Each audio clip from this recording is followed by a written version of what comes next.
ज्ञानाञ्जनशलाकया चक्षुरुन्मिलितं येन तस्मै श्रीगुरवे नमः। नमो विष्णुपादाय कृष्णपृष्ठाय भूतले श्रीमते भक्तिवेदान्त स्वामिन् इति नामिने। नमस्ते सारस्वते देवे गौरवाणी प्रचारिणे निर्विशेष शून्यवादी पाश्चात्य देशतारिणे। जय श्री कृष्ण चैतन्य प्रभु नित्यानंद श्री अद्वैत गदाधर श्रीवासादि गौर भक्त वृंद। हरे कृष्णा कृष्णा कृष्णा हरे हरे हरे राम राम राम हरे हरे। हरे कृष्णा। तो हम लोग वृंदावन के गोस्वामी की चर्चा करते थे। लोकनाथ गोस्वामी के विषय में हमने सुन रहे थे। तो कल मैं बताया था लोकनाथ गोस्वामी कौन है। नरोत्तम दास ठाकुर गुरु। नरोत्तम दास ठाकुर कौन है? जिन्होंने ये गुरु पूजा लिखी जो हमने अभी गाई, ठीक है ना। विश्वनाथ चक्रवर्ती ठाकुर कौन है? सुना है नाम?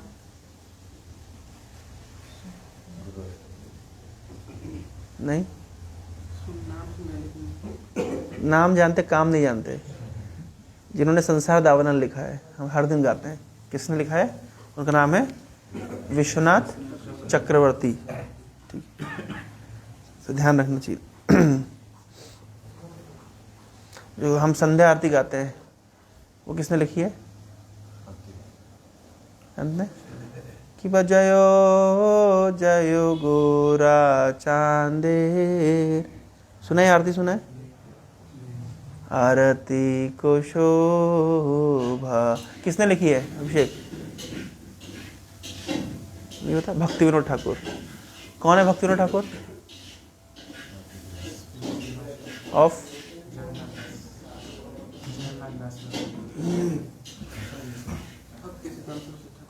भक्ति सिद्धांत ठाकुर के पिताजी। ठीक है, तो कनेक्शन जानना बहुत जरूरी है। हरे कृष्ण।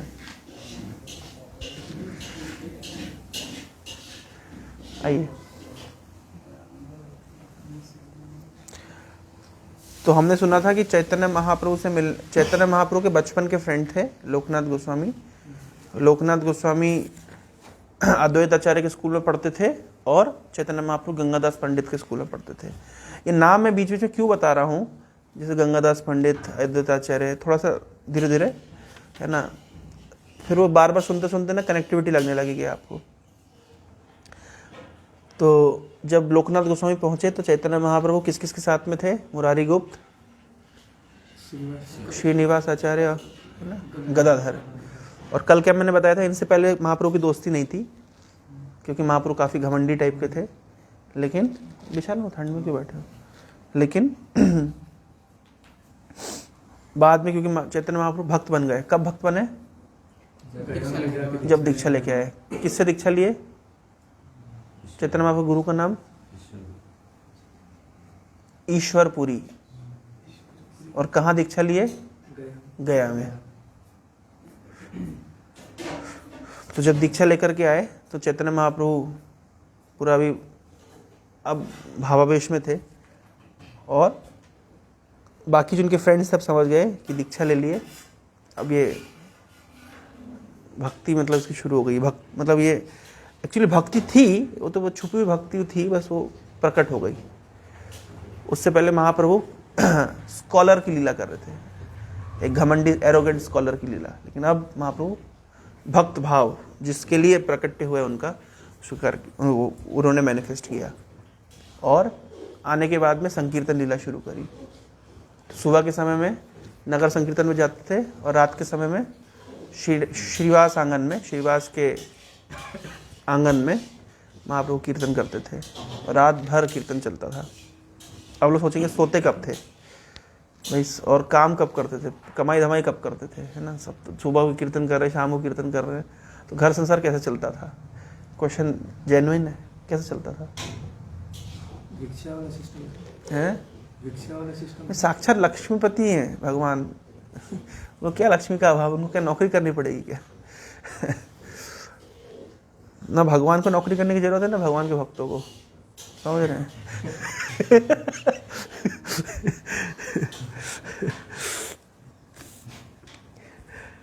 एनीवे, उस समय इतना डिफिकल्ट नहीं था एक्चुअली लाइफस्टाइल। आजकल आज से 20, 25, 30 साल पहले भी देखो, अगर पति केवल नौकरी करे पत्नी ना करे तो भी घर चलता था। आजकल नहीं चलता। आजकल पति को भी करना पड़ता है, पत्नी को भी करना पड़ता है, फिर भी एक नौकरी भी नहीं। वो नौकरी करेंगे तो शाम को LIC बेचेंगे, कुछ करेंगे। क्यों? क्योंकि घर चलाना डिफिकल्ट हो रहा है और नेचुरल सी बात है, ये स्वाभाविक है। समय कॉम्प्लिकेटेड हो रहा है, तो इसलिए हमारे मतलब इस्कॉन जगत में आप देखेंगे हमारे जो आचार्य हैं, जो गुरु वर्ग हैं, वो बहुत प्रैक्टिकल है। वो नहीं बोलते कि आप नौकरी छोड़ दो। क्यों? मतलब जैसे एक टैबू होता है, स्त्रियों को नौकरी नहीं करनी चाहिए, लेकिन आजकल ऐसा कोई नहीं बोलता है। क्यों बोले? क्योंकि नहीं करेंगे नौकरी तो घर नहीं चलेगा। ये स्वाभाविक एक ट्रेंड हो गया है। चलिए भारत में तो किसी तरह आप खींच भी लेंगे, विदेशों में तो नहीं खींच सकते, बहुत समस्या है। तो इसलिए स्थाने स्थिता श्रुतिगतान तनुवान मनोभीर, हम जिस स्थान पर है, जिस स्थिति में है, हम कम से कम श्रुतिगत हमारे भगवान की कथा तो सुन सकते हैं, भगवान का नाम तो जप कर सकते हैं। तो आप सबको छोड़कर जंगल में चले जाइए कि हिमालय पे चले जाइए, वृंदावन चले जाइए, या आप भुवनेश्वर में रहकर के, मुंबई में रहकर के, लंदन में रहकर के, न्यूयॉर्क में रहकर के जॉब करिए, कुछ भी करिए, ये व्यापार करिए। स्थान स्थिता श्रुतिगता, हम जिस स्थान पर जिस स्थिति में है उसमें रहकर के आप भक्ति कर सकते हैं। ये तो भक्ति योग की विशेषता है। ऑफिस में बैठ के भक्ति कर सकते हैं, आप योग नहीं कर सकते, ध्यान नहीं कर सकते। भाई ऑफिस में बैठ करके एक डिवोटी बता रहे थे, जिनके साथ मैं अभी साउथ इंडिया यात्रा पे गया था, जगत जीवन प्रभु। तो एक फार्मेसी कंपनी में थे, तो हैदराबाद में जॉब करते थे वो। तो बता रहे थे कि उनका कंपनी उनके बेस से काफ़ी दूर था, तो वो फिर भी कंपनी के पास नहीं रहते थे, बेस में जाके रहते थे। क्यों रहते थे बेस में? डिवोटी संघ में एसोसिएशन मिलेगा, प्रसाद मिलेगा। हो सकता है कंपनी के पास में रहेंगे तो, लेकिन अकेला रहना पड़ेगा, डिवोटी एसोसिएशन नहीं मिलेगा, कुकिंग खुद करना पड़ेगा। तो एनीवे आना जाने में जितना टाइम जाता है, तो उन्होंने कहा हम आने जाने का टाइम को हियरिंग के लिए यूज़ कर लेते थे, कि चैंटिंग कर लेते थे। आने जाने के समय चैंटिंग कर लेते थे। और हियरिंग कैसे करते थे? तो ये बाथरूम में चले जाते थे और वहाँ पे कमोड में बैठ करके इनका 1 घंटा हियरिंग होता था। कोई पूछे भाई इतनी देर क्या हो रहा है, बोले क्लियरिंग नहीं हो रही है, ऐसे करके भी चला लेते थे। देखिए, तो ऐसे बोले हमने कई साल इस तरह से अपनी भक्ति कंटिन्यू करी। तो इससे क्या शिक्षा मिलती है? क्योंकि उनकी पारिवारिक जिम्मेदारियां हैं, तो सब निभाते हुए उनको करना है, लेकिन श्रवण कीर्तन से कॉम्प्रोमाइज ना कर सकते हैं, तो समय कैसे कैसे निकाल लेते हैं। तो स्थानीय स्थिता, अभी कोई बाथरूम में बैठ कर जोक कर पाएगा? सोचिए जरा, ध्यान करेगा।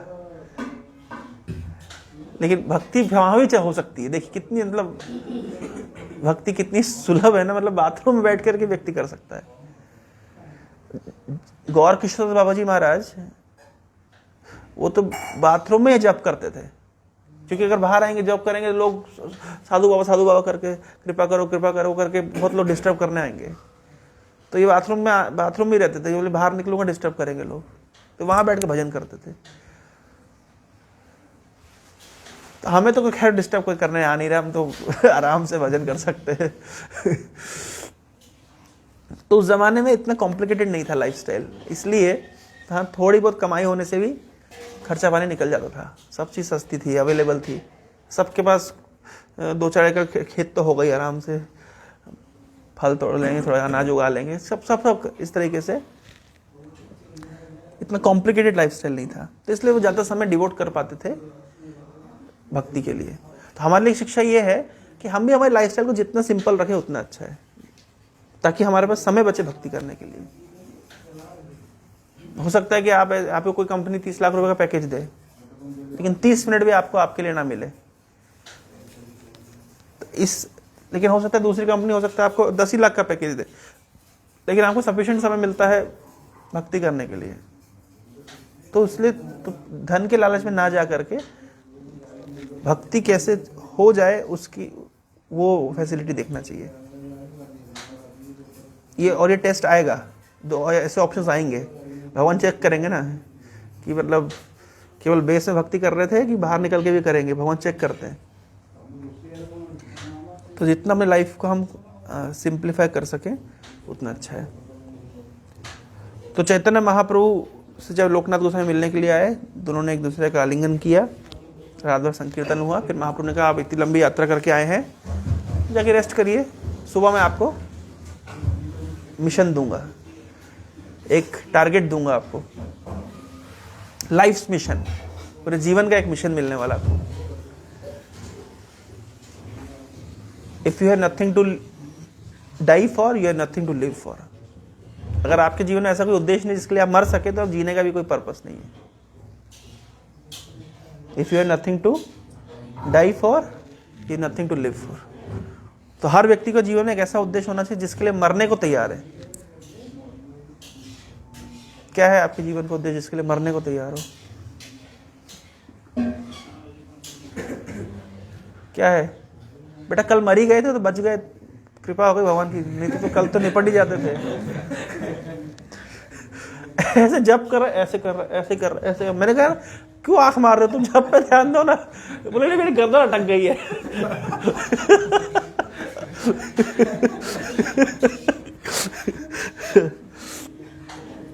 The next morning when he went to Mahaprabhu, he embraced him lovingly and said, Loknath, you are very fortunate. Krishna has chosen you for the task which is so dear to him.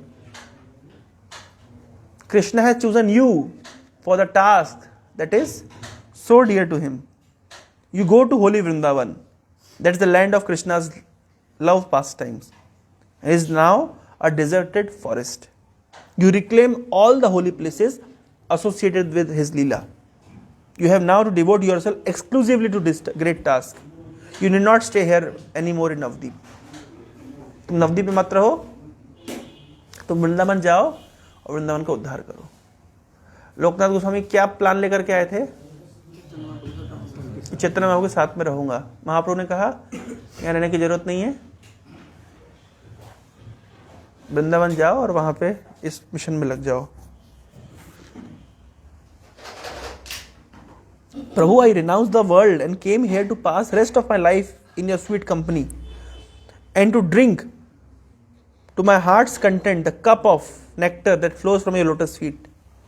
You are the soul of my soul, your life of my life. How can I live without you?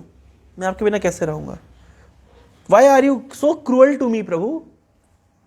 What offense I have committed, on account of which you are giving me this punishment? No punishment, Loknath, no punishment. I am giving you the rare privilege and opportunity of the service of Krishna. Punishment नहीं है, क्या है? Opportunity है। भगवान की सेवा करना एक पनिशमेंट नहीं है, मंगल आरती करना पनिशमेंट नहीं है, सुबह बैठ के जप करना पनिशमेंट नहीं है। ये क्या है? रेयर प्रिविलेज है। ये सब लोगों को नहीं मिलता है। हजार हजार मनुष्य नाम सहस्त्रेषु, हजारों हजारों में से किसी एक को मिलता है। तो this is not punishment, this is privilege. लेकिन हम लोग को क्या लगता है, इतना भारी पनिशमेंट दे दिया जाता है। नहीं, पनिशमेंट नहीं लगता कभी कभी। तो इस प्रकार चैतन्य महाप्रभु लोकनाथ गोस्वामी को समझाए बुझाए, इंपॉर्टेंस बताए। तो यहाँ पे देखिए एक शिक्षा मिलती है कि लोकनाथ गोस्वामी चैतन्य महाप्रभु का संग करना चाहते हैं, लेकिन महाप्रभु उनको एक मिशन के लिए भेज रहे हैं। तो यद्यपि चैतन्य महाप्रभु का संग करना अपने आप में बहुत बड़ी भक्ति है, लेकिन वो कंफर्ट जोन की भक्ति है। लेकिन महाप्रभु चाहते नहीं, कंफर्ट जोन में नहीं रहना है, अभी जाओ, बहुत बड़ा काम करना है। तो हम उतनी भक्ति करना चाहते हैं जितना कंफर्ट जोन में रह करके चले। कंफर्ट जोन से बाहर निकलने वाली भक्ति हमसे होती नहीं है। लेकिन कभी कभी मिशन को आगे बढ़ाने के लिए और गुरुवर्ग को संतुष्ट करने के लिए अपने कंफर्ट जोन से बाहर निकलना चाहिए। हमारा कंफर्ट जोन है 4 माला, हमारा कंफर्ट जोन है 10 मिनट पढ़ लेंगे, हमारा कंफर्ट जोन ने इस तरह नहीं, थोड़ा कंफर्ट जोन से निकलना चाहिए, 4 वाला से 8 वाला पे आना चाहिए, 8 वाला से 10 वाला पे आना चाहिए, कंफर्ट जोन से थोड़ा निकलना चाहिए, थोड़ा कंफर्ट जोन से बाहर निकल कर गीता डिस्ट्रीब्यूट करना चाहिए। कंफर्ट जोन से निकलेंगे तो कृपा मिलेगी ना। अभी कंफर्ट जोन से बाहर निकलेंगे तो सेंचुरियन कॉलेज का उद्धार होगा ना। आप कंफर्ट जोन, अगर आप लोग कंफर्ट जोन में पड़ जाएंगे तो सेंचुरियन कॉलेज का प्रचार कौन करेगा बताइए, बताओ शक्ति जी, कौन प्रचार करेगा, बोलो। अगर सोल्जर लोग कंफर्ट जोन में पड़ जाएंगे तो देश की रक्षा कौन करेगा। इमेजिन करो अभी सियाचिन वाले आराम से सोए और सारे बॉर्डर वाले आराम से सोए, आपकी क्या हालत होगी। तो आप आराम से नहीं सो पाएंगे। एक वैष्णव के लिए कंफर्ट जोन तब तक नहीं है जब तक सब लोग वैष्णव नहीं बन जाते। सब लोग तो वैष्णव बनेंगे नहीं, इसका मतलब वैष्णव कंफर्ट जोन कभी मिलेगा नहीं, हमेशा चलना है। मिशन है हमारे पास और ये बहुत बड़ा प्रिविलेज है। भगवान की वाणी का प्रचार करना कोई छोटी बात है क्या। कल आईआईटी में एक पीएचडी स्कॉलर, एक माता जी मेरे से क्वेश्चन पूछी, बोले कि मेरा एक फ्रेंड पूछ रहा है कि आप लोग हमारे ऊपर इतना टाइम, एनर्जी, मनी क्यों लगा रहे हैं, या प्रसार लेकर के आ रहे, पैसा लगता है, इतना समय दे रहे हैं, क्यों। मैंने कहा यह कोई नई चीज़ नहीं है, ये अनादिकाल से साधुओं ने इस तरह किया है, अपने टाइम, एनर्जी, रिसोर्सेज दूसरे को भगवान की वाणी का प्रचार करने के लिए, ज्ञान बांटने के लिए खर्च किया है। नई बात नहीं है, कोई ऐसा नहीं कि आज हम पहली बार इस्कॉन वाले आकर कर रहे हैं। इतिहास गवाह है, ऐसा किया गया है। तो कोई नई चीज नहीं है। क्यों कर रहे हैं। जीसस क्राइस्ट ने अपना जीवन सेक्रीफाइस कर दिया, किस चीज के लिए, भगवान की वाणी का प्रचार करने के लिए। रिजल्ट में उनको क्या मिला, सूले पे चढ़ा दिया गया। किया ना उनने भी, क्यों किया, क्या मजा आ रहा था। प्रहलाद ने क्या रिस्क लिया देखा आपने। प्रहलाद जिस स्कूल में पढ़ता था वो तो सेंचुरी से भी ज्यादा डेंजरस था। सेंचुरी में कुछ भी नहीं है, तो वेलकमिंग है। प्रहलाद के स्कूल में अलाउ नहीं था। 6 नंबर का स्कूल हिरण्यकशिप यूनिवर्सिटी से एफिलेटेड था और ये पूरी की पूरी मतलब नीचे से लेकर ऊपर तक कोई भी इंटरेस्टेड नहीं था। उस जगह पे भी प्रहलाद ने रिस्क लेकर के प्रीचिंग करी। तो चलिए, हमको तो इतना डिफिकल्ट काम नहीं करना है, हमारा तो सब फेवरेबल है। थोड़ा पकड़ पकड़ के उनको बताना है भाई भक्ति के बारे में, भगवान के बारे में। आप बोलेंगे कैसे बताएं प्रभु जी, वो तो सुनते ही नहीं है। वो सुनते नहीं है, उसमें फिलॉसफी गलती नहीं है। प्रोडक्ट हमारा अच्छा है, प्रोडक्ट को सप्लाई करने वाला आदमी थोड़ा सा ठीक नहीं है। आप प्रैक्टिस नहीं करते कैसे प्रेजेंट किया जाए। जैसे सीखना चाहिए। वो स्टोरी सुनी आप लोगों ने, मैं लास्ट में सुनाया था, कोयले वाली स्टोरी, कोयले की खदान वाली स्टोरी, नहीं सुनी। एक बार एक क्रिश्चियन प्रीचर था, तो वो गया कोयले की खदान में। कोयले की खदान में जाकर के जो लोग काम कर रहे थे उनको जाकर के बोलता है Christian preacher, surrender to Jesus otherwise you will rot in hell. Jesus Christ को सरेंडर करो, नहीं तो नरक में सड़ोगे। तो उन्होंने पूछा नरक कैसा होता है भाई। बोले नरक बहुत काला होता है, बहुत धूल होती है, गैस निकलती है वहां से। हम ऑलरेडी नरक में, उसमें क्या है। अब एक क्रिश्चियन फास्ट मतलब प्लीज सोच रहे हैं ऐसे क्या मैं बताऊं इनको कि ये एक्सेप्ट करें। तो फिर उसने बोला लास्ट में, बोले लेकिन नरक में ना चाय मिलती है ना न्यूज़पेपर। बोले हाँ, वी सरेंडर टू जीसस। हम तैयार हैं। तो उसने क्या देखा कि ये लोग चाय और न्यूज़पेपर से इतना अटैच्ड है, अगर बोलेंगे नरक में वो नहीं मिलता तो ये उनके लिए ज्यादा बड़ी पनिशमेंट है ना। तो पॉइंट इज, एक प्रीचर को देखना चाहिए कि मैं कैसे अपने आइडियाज को सामने प्रेजेंट कर रहा हूं, कैसे अपने प्रोडक्ट की मार्केटिंग कर रहा हूं, तब जाके लोग इंटरेस्टेड होते हैं। आप गए, हे नॉनवेज छोड़ दो, हे स्मोकिंग छोड़ दो, हे गर्लफ्रेंड छोड़ दो, हे। अब ऐसे तुम जाके बोलोगे ये छोड़ दो, वो छोड़ दो, वो छोड़ दो, वो छोड़ दो, वो आदमी तुमको छोड़ के चला जाएगा, फिर कभी वापस नहीं आएगा। तो this is not the right way of presenting. हमें छोड़ दो नहीं बोलना है, हमें जोड़ दो बोलना है। You accept Krishna, how blissful is Krishna consciousness. हमें उसको बताना भाई सूरज की रोशनी देने वाले भगवान हैं, चंद्रमा है, हवा है, पानी है, किसने दिया है। उसको फील कराना है कि भगवान है और उनका हमसे संबंध है। छोटे छोटे फैक्ट्स बता करके आप उसको कन्विंस कर सकते हैं। जैसे वो ग्रेटिट्यूड का अनुभव करेगा, थैंकफुलनेस का अनुभव करेगा भगवान के प्रति, धीरे धीरे डिवोशन बढ़ गया उसका। पुराने जमाने में ऐसा होता, मतलब आप हमारे पेरेंट्स और उस तरह देखें तो उनको उनका स्पिरिचुअल रिलीजन, ये बोलना चाहिए मतलब नियम, ये करो वो मत करो, ये नहीं करो वो करो। लेकिन प्रभुपाद जी ने कभी, आप प्रभुपाद जी के लेक्चर पे ऐसे देखते हैं? ज्यादा नहीं, प्रभुपाद इस तरह नहीं बोलते, प्रभुपाद फिलॉसफी बोलते हैं और इंटरेस्टिंग पॉइंट बोलते हैं। ये मत करो वो मत करो करके डिस्टर्ब नहीं करते जनता को। जनता तो वैसे ही डिस्टर्ब्ड है, और उसको इतना ये सुना देंगे तो और डिस्टर्ब हो जाएगी।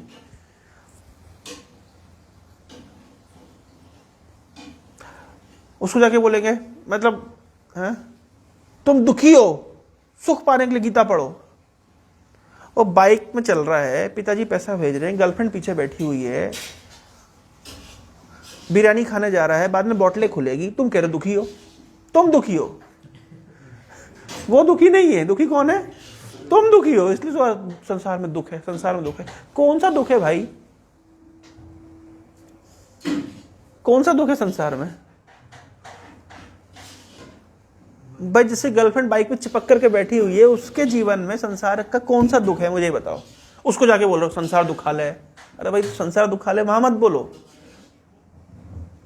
वहां बोलो भाई तू अपनी गर्लफ्रेंड को लेकर के आ, यहाँ पे बढ़िया प्रसाद मिलता है, डांस करते हैं, मजा आता है, अच्छा कम ऑन। जब ब्रेकअप हो जाएगा तब बताना मेटेरियल वर्ल्ड टेम्पररी है, यहाँ सब अनित्य है, तब आप फिलॉसफी शुरू करो। आप समझ रहे हो कौन सी चीज कब कहा कैसे बोल रही है? नहीं भाई ऐसे ही होता है ना, संसार की हकीकत कब पता चलती है आदमी को?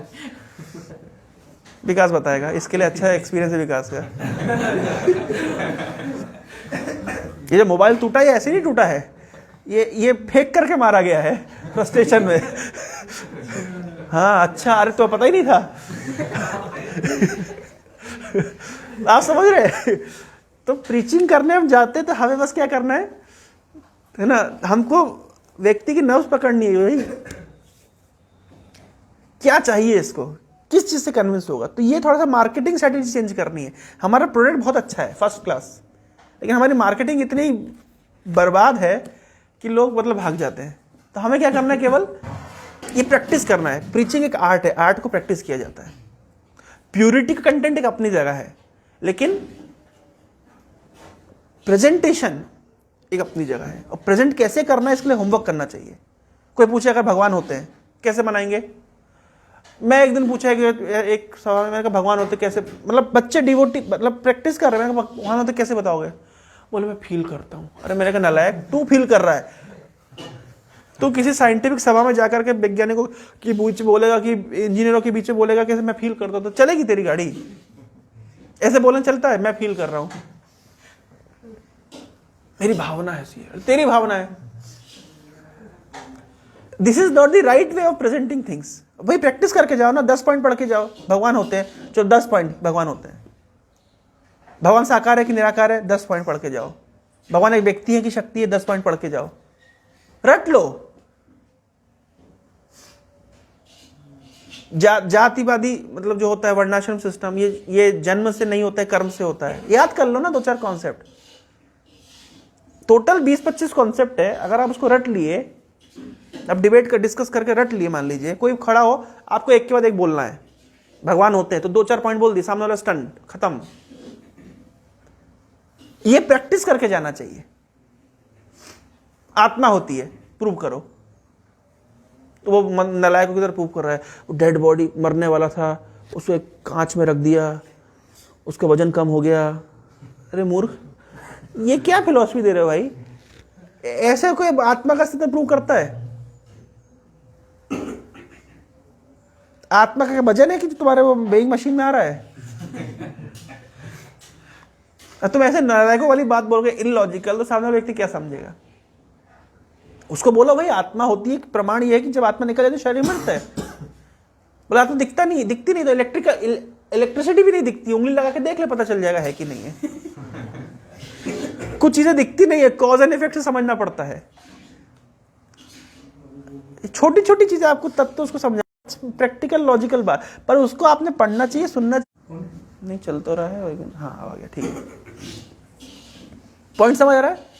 तो हमारे पास एक बढ़िया प्रीचिंग की फील्ड है, हम यहाँ पे ट्रेनिंग लेते हैं, बाहर जाकर प्रैक्टिस करिए, जाके बताइए लोगों को कृष्णा कॉन्शियसनेस के बारे में, और ऐसे बताइए कि वो लोग, फिर उसमें आपकी भी टेस्टिंग हो जाएगी ना कि आपका कितना फेथ है, आपकी भी टेस्टिंग हो जाएगी, आपकी प्रेजेंटेशन स्किल्स कैसी है, आपकी मार्केटिंग स्किल्स कैसी है। बुक डिस्ट्रीब्यूशन में कौन गया है कभी? बुक डिस्ट्रीब्यूशन में सब गए हैं? कहाँ किए हैं? जटनी में बुक डिस्ट्रीब्यूशन किए हैं, वेरी गुड, मजा आता है ना? है? हाँ मजा लगता है। मैं एक बार ट्रेन में गया बुक डिस्ट्रीब्यूशन करने के लिए, एसी कंपार्टमेंट में घुस गया, मैं कॉलेज में था उस समय, तो घुस गया तो ट्रेन चल दी, हमको पता नहीं चला, और ट्रेन जल्दी और स्पीड पकड़ ली ट्रेन ने। अब हमारे पास ना टिकट, और ये ट्रेन भी ऐसी कि मतलब सीधे वो 2-3 घंटे के बाद एक स्टेशन पे जाके रुकेगी। तो जैसे ट्रेन चल रही है तो किसी में ट्रेन चल रही है, तो हमको एक टीटी मिल गया है, उसने बोला चेन खींच दो। मैंने कहा मैं कैसे खींचूं? बोले मैं खींच देता हूँ। टीटी ने मेरे चेन खींच दी। अब टीटी ने चेन खींची, बोले उतर जाओ, उतर करके जो नीचे वो प्रेशर है उसको बंद कर दो। मैंने कहा मेरे से ये ना हो, तो मैं भाग गया वहां से। फिर बेचारा टीटी खुद उतर के प्रेशर बंद करके फिर ट्रेन वापस चली। लेकिन देखो भगवान मदद कर देते हैं, और ट्रेन काफी आगे निकल गई थी, मतलब हमारे से 10 किलोमीटर आगे निकल गई थी। फिर मैं पैदल चलते रात के समय वापस आया। बड़ा अच्छे एक्सपीरियंस मिलते। एक बच्चे को हमारे पुलिस पकड़ के ले गई, और रात भर पुलिस थाने में रहा, ऐसे इलीगली ट्रेन में घुस के बुक डिस्ट्रीब्यूशन कर रहा था ना, ट्रेन में कर रहा था कि स्टेशन में कर रहा था कि पता नहीं क्या, जो भी है, प्लेटफॉर्म टिकट नहीं थी, जो भी था, तो घुस गया बुक डिस्ट्रीब्यूशन कर रहा है, पकड़ लिया पुलिस वालों ने, ले गए उसको रात को थाने में रखे। रात भर अब लोग क्या है, फिर अच्छा हरे कृष्णा हरे कृष्णा, भले ही सुबह जब के समय सो जाएगा, लेकिन रात के समय ऐसे करके पुलिस थाने में सबको दिखा के हरे कृष्णा कृष्ण कृष्ण हरे हरे।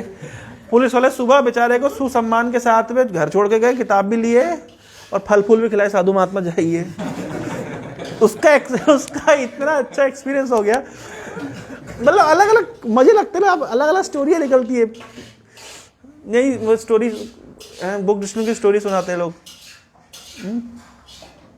एक डिवोटी प्रीचिंग कर रहे थे दिल्ली में, तो एक सरदार पिया हुआ था, उसको गीता दी, बोले कितना हुआ? 100 रुपये।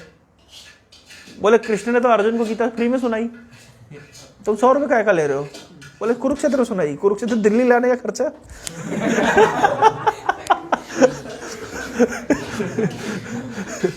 तो शिक्षा क्या मिलती है यहाँ से? देखिए कितनी बहुत लॉजिक थ्योरी नहीं देना है, हंसी मजाक में भी काम हो जाता है, प्रैक्टिकल। प्रीचिंग डिफिकल्ट नहीं है, जस्ट हमको हमारी थोड़ी सी प्रेजेंटेशन स्किल से वर्कआउट करना है, थोड़ा सा मेहनत करना है। वो फील्ड में निकलते निकलते आपको आ जाएगा, निकलेंगे तो आपको मजा लगेगा। तो मैं बता रहा हूं कि अपने कंफर्ट जोन से बाहर निकलना चाहिए भगवान की सेवा के लिए, और अभी हमारी सेवा यही है। कॉलेज में कॉलेज प्रीचिंग हमारी बेस्ट सेवा है, और मजेदार सेवा भी है। तो इस प्रकार से चैतन्य महाप्रभु ने लोकनाथ गोस्वामी को वृंदावन भेजने के लिए आदेश दिया।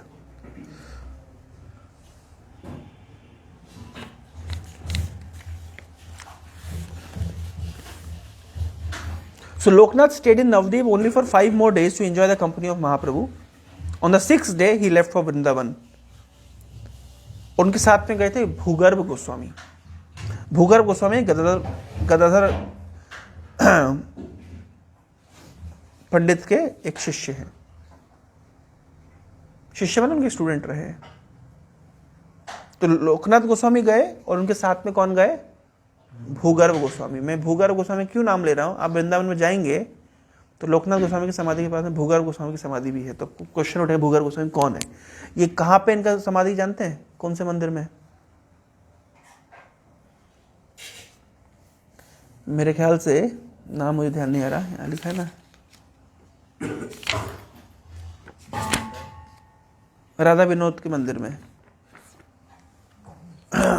बहुत सारी समाधियां हैं। नरोत्तम दास ठाकुर की समाधि वहीं पे है, लोकनाथ गोस्वामी की समाधि वहीं पे, एक कैंपस में, कौन सा मंदिर में आएगा वो, इसमें लिखा आएगा, पढ़ेंगे। तो वहां पे भूगर्भ गोस्वामी की समाधि भी है। तो चैतन्य महाप्रभु के आदेश पर लोकनाथ गोस्वामी और भूगर्भ गोस्वामी वृंदावन के लिए निकल गए।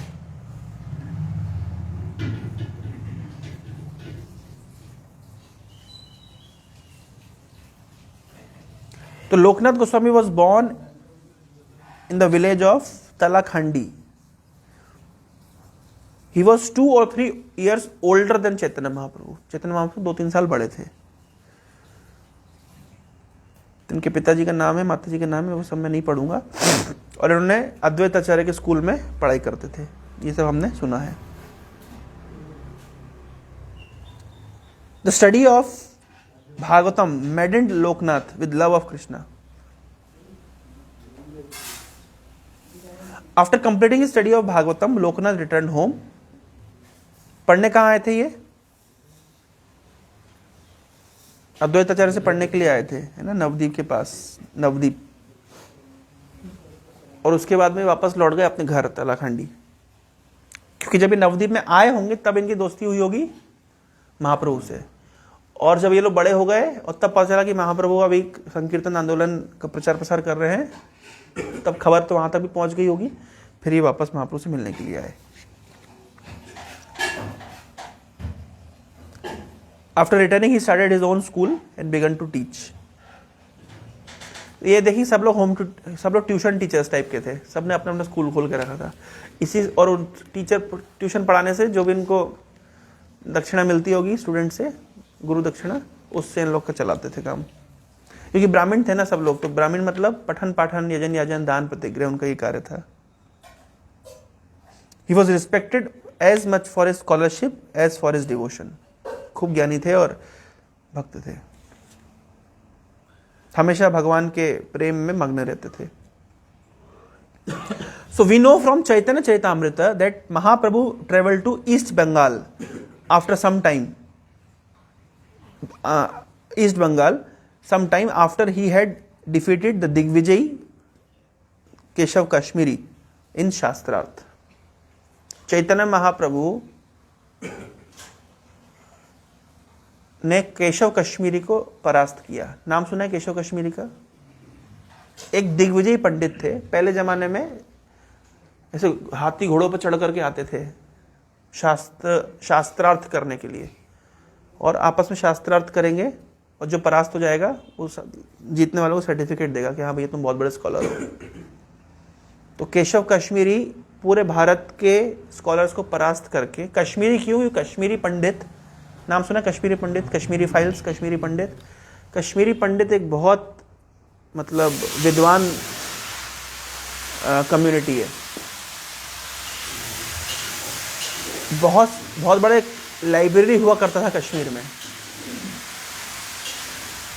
इनफैक्ट रामानुज आचार्य जो अपने श्री भाष्य लिखने के लिए सब्सटेंस लाए थे, वो कश्मीर से लेकर के आए थे, बुक्स कॉपी करके वहां से। शंकराचार्य ने बहुत सारी बुक्स कश्मीर से लेकर के आए थे। तो उस समय मतलब कश्मीरी पंडित मतलब ये शुरू से मतलब चला आ रहा है। कब तक चला आया? कश्मीरी फाइल्स तक। कश्मीर एक्चुअली कश्यप मुनि से, उनका कश्यप से कश्मीर हुआ है। तो कश्मीर कश्यप मुनि वहां रहा करते थे। उनके लीनेज में बहुत सारे ब्राह्मण्स, कश्मीरी पंडित मतलब ज्ञानी। आज आपको कश्मीर में पंडित नहीं मिलेंगे, केवल मुस्लिम लोग मिलेंगे। लेकिन हाँ, कश्मीर फाइल तो देखी होगी आप लोगों ने, मैं देखी नहीं है लेकिन उसको स्टोरी को सुना है। तो कश्मीरी पंडित, तो केशव कश्मीरी बहुत विद्वान पंडित थे, कश्मीर की पंडित थे। पूरे भारत में सभी स्कॉलर्स को हराने के बाद में शास्त्रार्थ करके वो पहुंचे नवदीप, क्योंकि नवदीप भी उस जमाने में एक मेजर एजुकेशन हब हुआ करता था। और वहाँ पे उन्होंने सुना था कि नवदीप के स्कॉलर्स के साथ में वो शास्त्रार्थ करेंगे। तो सभी स्कॉलर डर गए कि अगर ये शास्त्रार्थ करेगा हमारे साथ केशव कश्मीरी तो हमको परास्त कर देगा, हमारी इज्जत खत्म हो जाएगी। तो वहाँ पे निमाई पंडित थे, स्कॉलर थे और घमंडी थे, छोटे बच्चे थे, छोटे मतलब यंगस्टर थे। सबने का एक काम करते इसको लगा देते हैं फिल्टर। अब किस इनको क्या पता था कि ये तो फिल्टर क्या है, तो यहीं पे ब्लॉक कर देगा, फिल्टर तो छोड़िए। तो केशव कश्मीरी आए जब, तो इन्होंने कहा अरे पंडित जी आप आए हैं? बोले तुम कौन? मैं निमाई हूँ। अरे तुम निमाई का नाम कब सुना हुआ है? तो केशव कश्मीरी को निमाई पंडित कहते हैं कि गंगा नदी बह रही है, आप थोड़ा गंगा की स्तुति कर दीजिए, कुछ संस्कृत में कुछ रचना करिए। खड़े खड़े 100 श्लोक संस्कृत में धारा प्रवाह निकालना शुरू कर दिया केशव कश्मीरी। चैतन्य महाप्रभु निमाई पंडित खड़े होकर सुन रहे हैं, उनके फ्रेंड्स भी साथ में हैं। जब 100 श्लोक की इस तरह धारा प्रवाह बोल दिए, अब महाप्रभु निकाल कर बोलते वो 56वें नंबर श्लोक में प्रॉब्लम है, 97 नंबर श्लोक में प्रॉब्लम है। ऐसे ऐसे गलतियां बताने लग गए। तो केशव कश्मीरी बोल रहे हैं कि भाई मैं धारा प्रवाह मतलब बिजली की स्पीड से, लाइट की स्पीड से मैं श्लोक बोल रहा हूं और तुमको ये पता चले कि फलाने नंबर श्लोक में प्रॉब्लम है, फलाने नंबर श्लोक में गलतियां हैं। बोले गलतियां तो बहुत है, मैं 2-4 आपको पॉइंट आउट करके बता रहा हूं। तो केशव कश्मीरी दिमाग हिल गया, तो क्या गलती है? तो एक पर्टिकुलर श्लोक इतने श्लोक में चुन करके उसमें उन्होंने गलती निकाल दी, एक श्लोक में 5 गलती निकाल दी। तो पहली बात तो केशव कश्मीरी ये आश्चर्यचकित रहेगा कि मैंने ऐसे 100 की स्पीड में श्लोक बोले तो याद कैसे रह गए। तो ये कह रहे हैं कि जैसे सरस्वती देवी ने आपको कृपा करी, आप धारा प्रवाह बोल सकते हैं, मेरे ऊपर कृपा करी, मैं श्रुति धरू, मैं सुन सकता हूँ, समझ सुन के याद कर सकता हूँ। और गलती ऐसे निकाल दी तो केशव कश्मीरी तो पूरा मॉरल डाउन हो गया भाई। तब ये घर गए और आके सरस्वती के सामने रोने लगे, बोले माता क्या आपने मेरे को आज तक दिग्विजयी बनाया और आज एक बच्चे से मेरे को परास्त करा दिया। तो माता सरस्वती कहती बेटा वो बच्चा नहीं है, वो हमारा भी स्वामी है, साक्षात भगवान है, शुक्र करो भगवान से तुम परास्ते हो।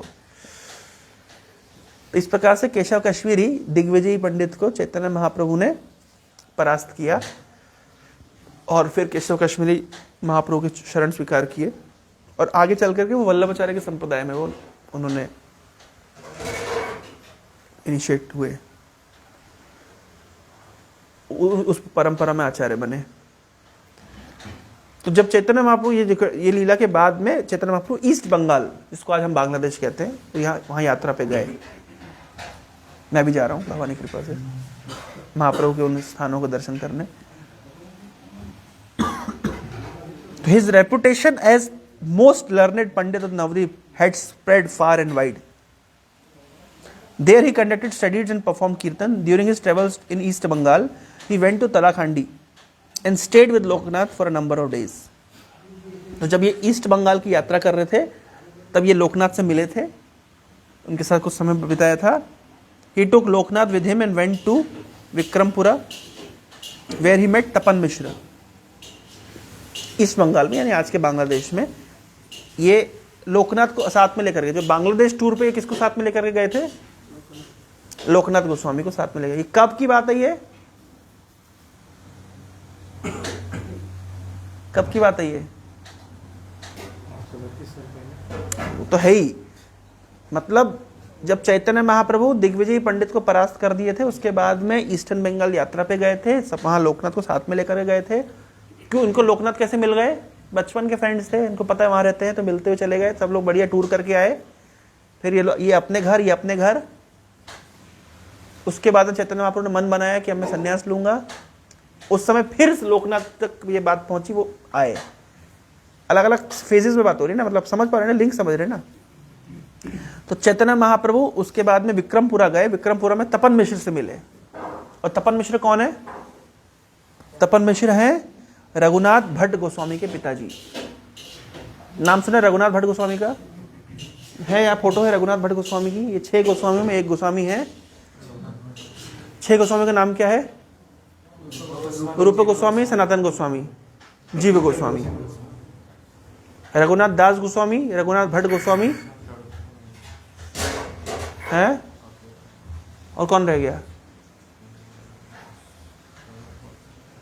रघुनाथ दास, रघुनाथ भट्ट, जीव गोस्वामी, सनातन गोस्वामी, रूप गोस्वामी और गोपाल भट्ट गोस्वामी। 6। वंदे रूप सनातनौ रघुजुगौ श्री जीव गोपालकौ। वंदे रूप सनातन रघुजुगौ, 2 रघु हैं, एक रघुनाथ दास गोस्वामी, एक रघुनाथ भट्ट गोस्वामी और जीव गोस्वामी और गोपाल भट्ट गोस्वामी। टोटल कितने हो गए? 6 गोस्वामी। तो रघुनाथ भट्ट गोस्वामी के पिताजी का नाम क्या है? तपन मिश्र। कहाँ रहते थे? ईस्ट बंगाल, बांग्लादेश में। तपन मिश्र की एक विशेषता है, तपन मिश्र आध्यात्मिक मार्ग खोज रहे थे पर कंफ्यूज थे कि सही मार्ग क्या है, साधन क्या है, साध्य क्या है, क्या प्राप्त करना है, कैसे प्राप्त करना है। जीवन का लक्ष्य के विषय में हमेशा इनकी खोज चलती रहती थी। कई पंडितों से मिलते थे, कई शास्त्र पढ़ते थे, लेकिन ही वॉज ऑलवेज कंफ्यूज। लेकिन जब चैतन्य महाप्रभु से उनकी मुलाकात हुई तो महाप्रभु ने उनके सारे कॉन्सेप्ट ठीक कर दिए। अब पहले के लोग इतने विरक्त होते थे कि तपन मिश्र को चैतन्य महाप्रभु ने ज्ञान दिया। तपन मिश्र ने डिसाइड कर लिया, मैं महाप्रभु आपके साथ सरेंडर्ड, आप जहां चलेंगे मैं आपके साथ चलूंगा। आश्चर्य लगता है ना, सुनकर के बड़ा आश्चर्य लगता है कि अरे कैसे, मतलब इनको परिवार वगैरह कोई फिक्र नहीं होती थी, बस सीधे फ्लैट सरेंडर कर देते थे।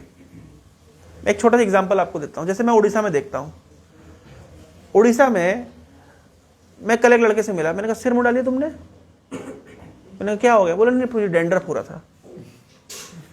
उड़ीसा में प्रभु सिर मुंडाना इतना कॉमन है, डेंड्रफ के नाम पे हेड शेव कर लेते हैं।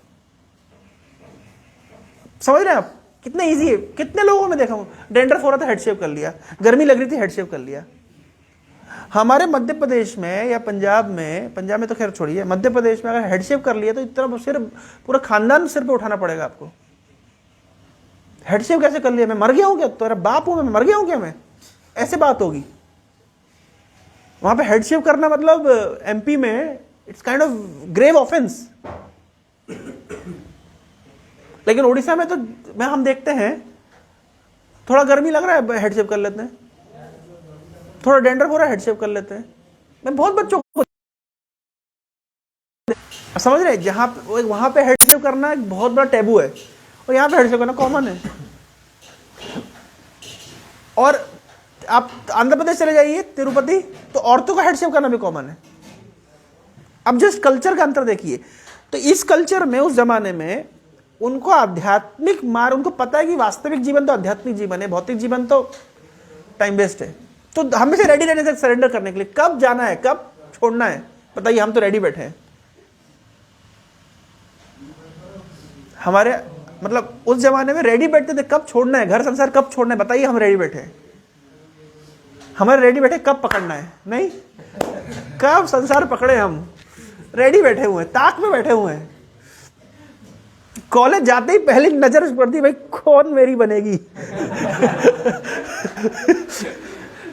अब कल्चर देखिए।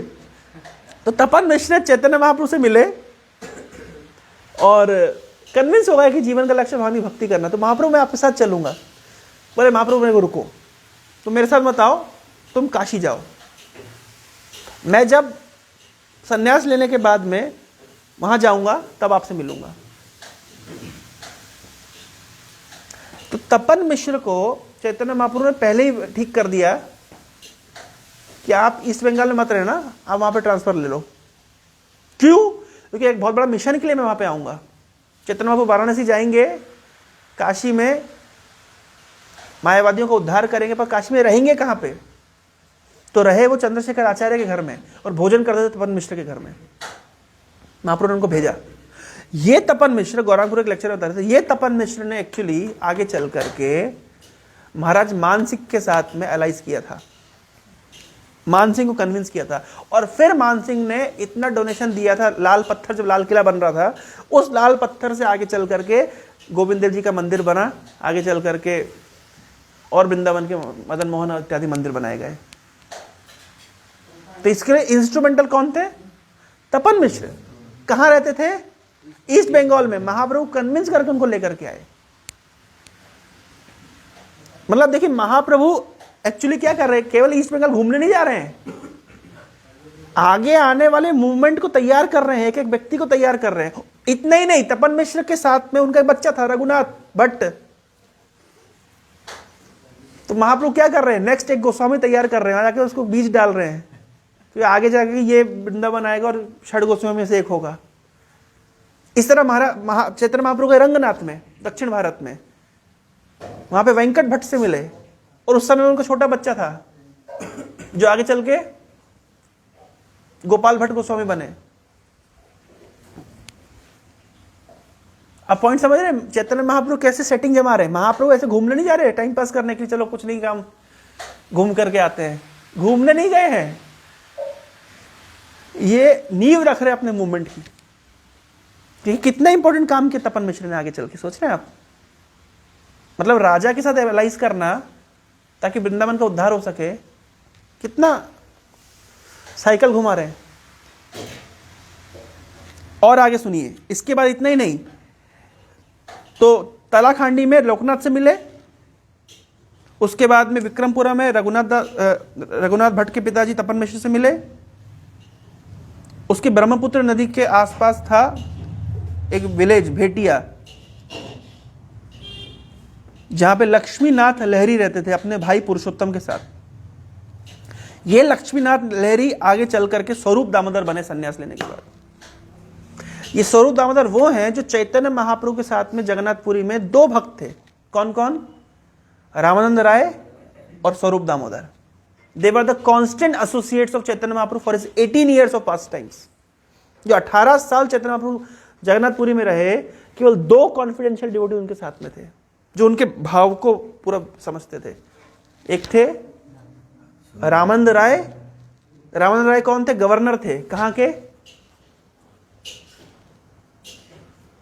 आज जो अभी आप देखते हैं आंध्र प्रदेश में घुसते ही राजमंदिरी, क्या है उसका नाम? क्या है? हाँ, वो उनका हेडक्वार्टर था। रामानंद राय और स्वरूप दामोदर, ये दो भक्त ऐसे थे जिनके साथ चैतन्य महाप्रभु ने पूरे 18 साल बिताए। ये जो चैतन्य महाप्रभु जो जिस चीज के लिए आए थे, राधा भाव को आस्वादन करने के लिए, वो आस्वादन करने में ही हेल्प करते थे। स्वरूप दामोदर गाते थे अलग अलग श्लोक शास्त्रों से, विद्यापति के गीत गाते थे, चंडीदास के गीत गाते थे, जयदेव गोस्वामी के गीत गा करके महाप्रभु का मूड डेवलप करते थे। श्रीमद् भागवतम के श्लोक गा करके महाप्रभु का मूड डेवलप करते थे। महाप्रभु कौन सा मूड आएगा और उस अनुसार ये श्लोक प्रेजेंट कर देंगे। तो ये लक्ष्मीनाथ लहरी भेटिया ग्राम में चैतन्य महाप्रभु ने भेंट किया था, जो ब्रह्मपुत्र के कोस्ट पर है। After staying for a few days with Lakshminath and Purushottam, he went to Srihat to meet his grandfather Upendra Mishra. Srihatta गए। श्रीहट में उपेंद्र मिश्र से मिले, इनके दादाजी का नाम है। तो इस पूरे समय में लोकनाथ गोस्वामी चैतन्य महाप्रभु के साथ में रहे। फिर जब चैतन्य महाप्रभु लोकनाथ गोस्वामी वापस लौट गए, उसके बाद 5 साल के बाद में महाप्रभु ने संन्यास लिया। उस समय लोकनाथ चैतन्य महाप्रभु से मिलने के लिए आए। हिस्ट्री समझ आ रही है? मैं पॉइंट्स क्या क्या बता रहा हूं, पॉइंट समझ आ रहा है? एक एक व्यक्ति को चैतन्य महाप्रभु कैसे सेट कर रहा है। अभी आप बोलेंगे स्वरूप दामोदर कौन है? अभी Swarup Damodar is one of the most important person Chaitanya Charitamrita. जब चैतन्य चरितामृत पढ़ेंगे तो सबसे महत्वपूर्ण व्यक्तियों में से एक है स्वरूप दामोदर, महाप्रभु के सबसे इंटीमेट। तपन मिश्र, रघुनाथ भट्ट गोस्वामी और उपेंद्र मिश्र के दादाजी।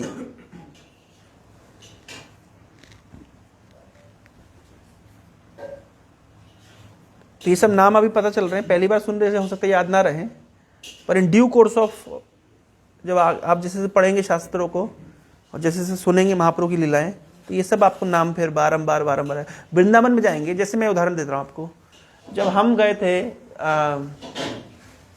जब वृंदावन हम जैसे इस्कॉन में आने से पहले हम वृंदावन गए थे जब, तो हमको वृंदावन जैसा हमको पता नहीं था क्या है, जस्ट वृंदावन गए थे बचपन में।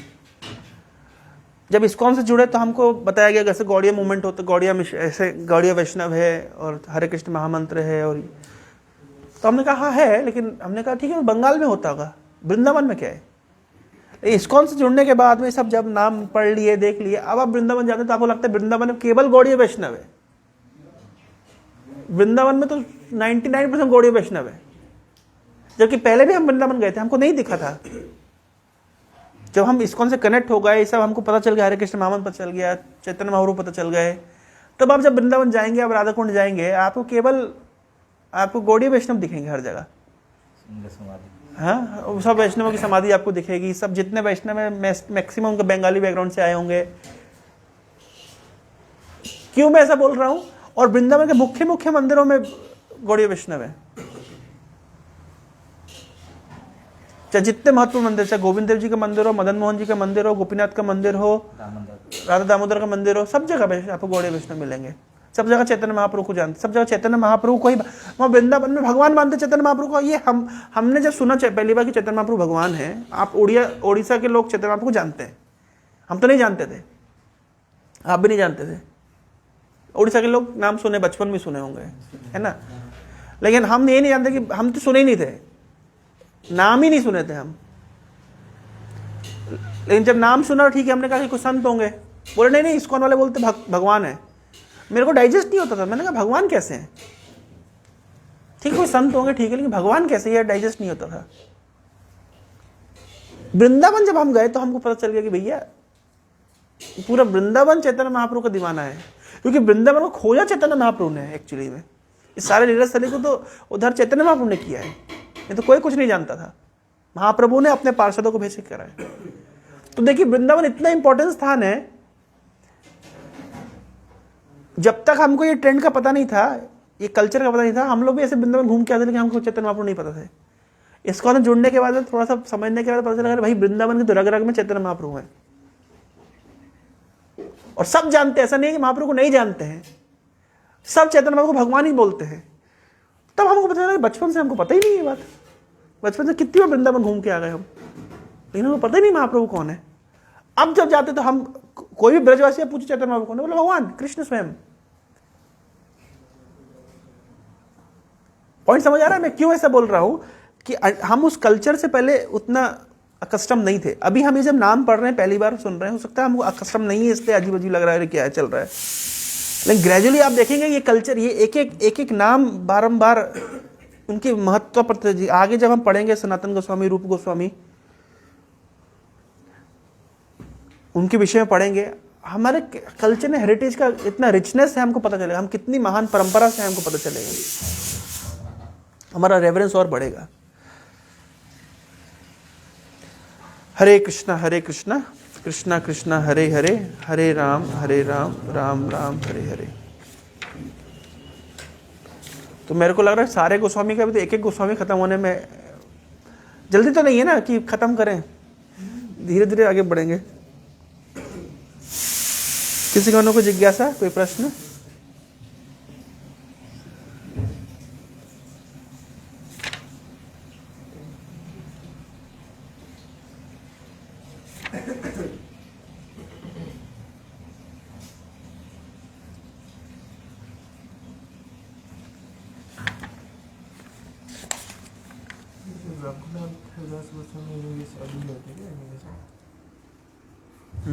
रघुनाथ दास गोस्वामी, लोकनाथ गोस्वामी साथ ही थे क्या?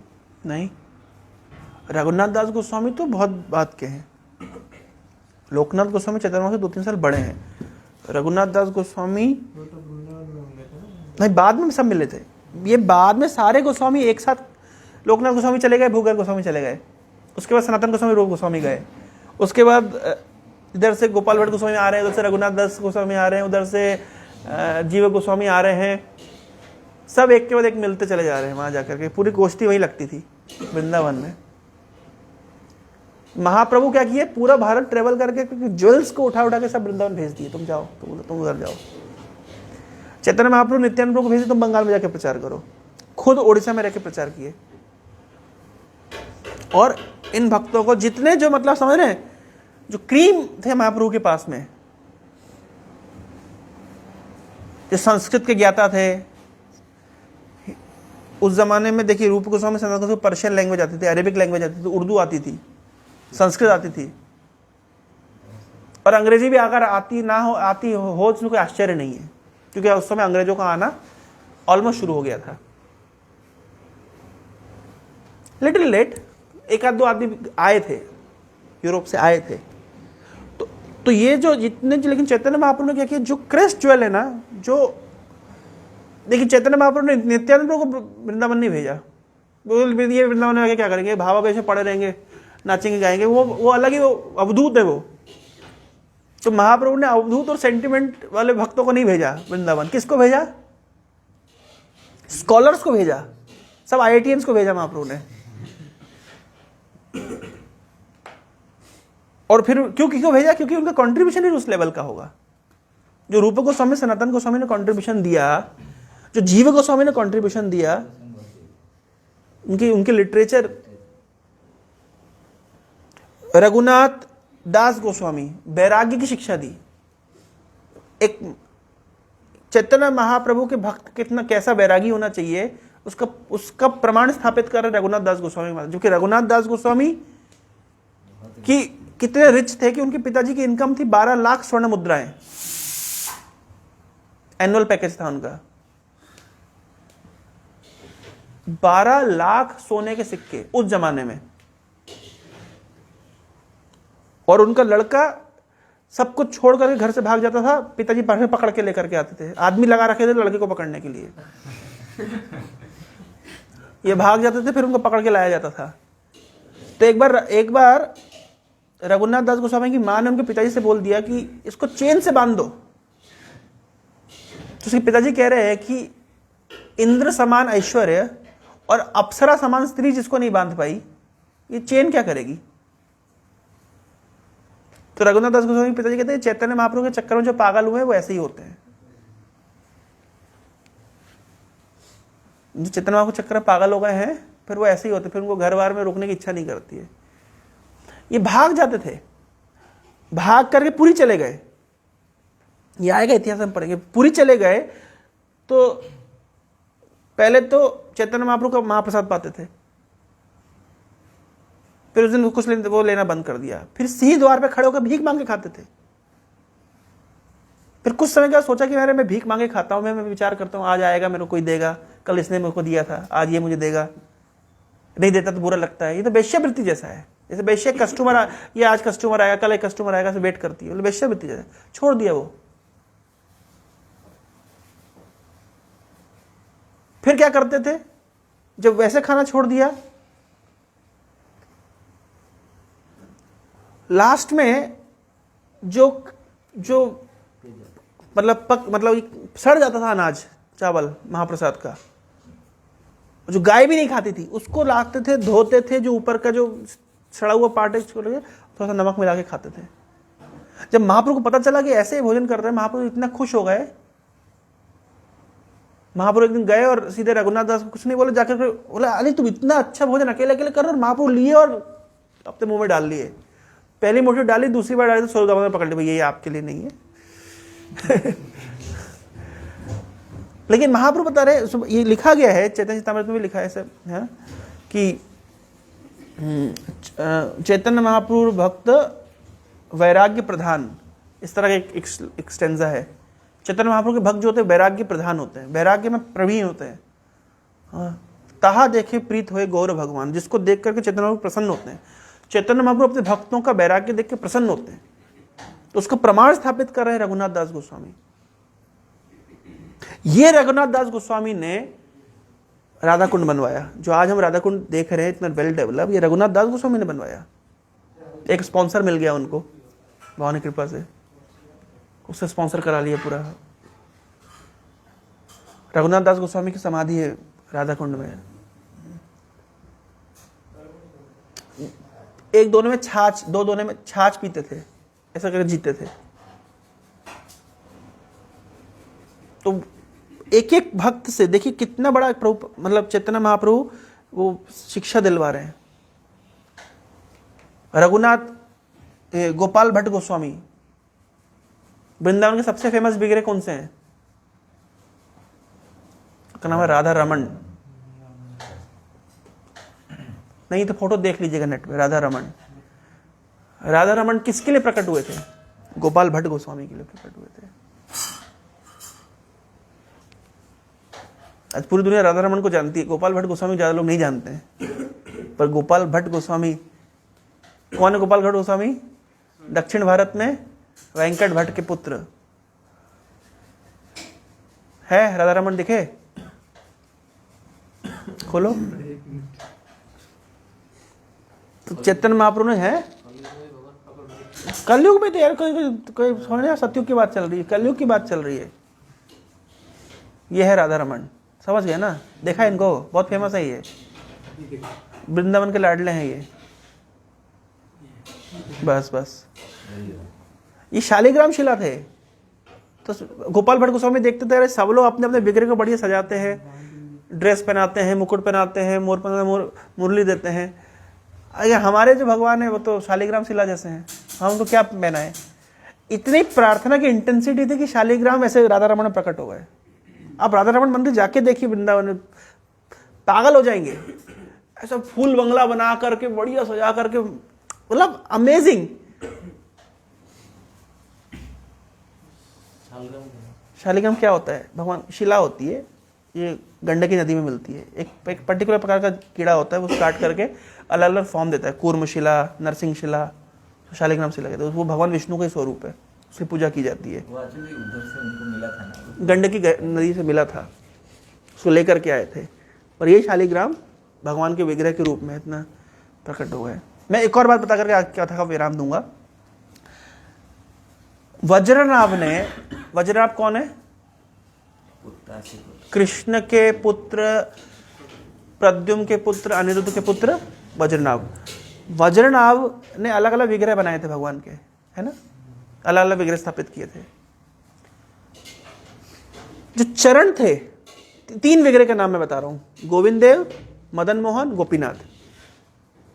तो गोविंद देव जी का तो ये विग्रह कैसे बनाए? तो वज्रनाभ ने उत्तरा से पूछा था, क्योंकि उत्तरा ने भगवान कृष्ण को देखा था। तो उत्तरा के कहने के अनुसार वज्रनाभ ने डीटी बनाए। तो ऐसा कहा जाता है कि जो मदन मोहन है उनके चरण बिल्कुल भगवान कृष्ण की तरह है। किसने बताया था? उत्तरा ने, क्योंकि उत्तरा ने कृष्ण को देखा है। वज्रनाभ ने उत्तरा से पूछ के बनवाया था विग्रह। तो चरण बिल्कुल मदन मोहन के किसकी तरह है? कृष्ण की तरह। और गोविंद देव का वक्षस्थल और गोपीनाथ का मुखमंडल कृष्ण की तरह है। पूरा बॉडी है ही कृष्ण ही है, लेकिन स्पेसिफिकली जो फेस है गोपीनाथ का वो बिल्कुल कृष्ण की तरह है। और वक्षस्थल गोविंद देव जी का कृष्ण की तरह है। चरण मदन मोहन कृष्ण की तरह है। लेकिन राधा रमन पूरे कृष्ण की तरह 100% स्वयंभू प्रकट हुए। किसके लिए प्रकट हुए? किसकी? गोपाल भट्ट गोस्वामी। गोपाल भट्ट गोस्वामी को चैतन्य महाप्रभु कहां से पकड़ के लेके आए? साउथ इंडिया से। देखिए आप, महाप्रभु प्रीचिंग करे जाते थे, आप समझ रहे बिल्कुल कहां निशाना लगा, इनको पता है। गोपाल भट्ट गोस्वामी के चाचा जी है प्रबोधानंद सरस्वती, जो भी एक बहुत महान भक्त हैं। उन्हें ग्रंथ लिखा चैतन्य चंद्रामृत। ये सब आएगा, हम धीरे धीरे पढ़ेंगे। तो क्रीम लेकर के आए। हरे कृष्ण। और कुछ? राधा वल्लभ जो वल्लभाचार्य जो थे, तो वो हमारा संप्रदाय नहीं। वल्लभाचार्य अलग है, राधा वल्लभ अलग है। वल्लभाचार्य तो अलग संप्रदाय है, अलग वैष्णव संप्रदाय है वल्लभाचार्य। राधा वल्लभ अलग है, हित हरिवंश कहते हैं उनको। हरे कृष्ण। श्रील प्रभुपाद की, श्रीमान चैतन्य महाप्रभु की, लोकनाथ गोस्वामी की, वृंदावन धाम की, गौर प्रेमानंदे।